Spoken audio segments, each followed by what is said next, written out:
So we're doing a really cool prank that I came up with. Actually, mine was to do on the pop socket, but Donnie's was on the screen. This is Mr. Cameron's phone. So, If you don't know who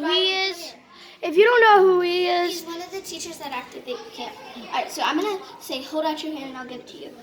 He'll feel the slime in his hand and he'll freak out. Because he hates slime. hold it So, down. let's go do this prank, guys. Let's just hold it like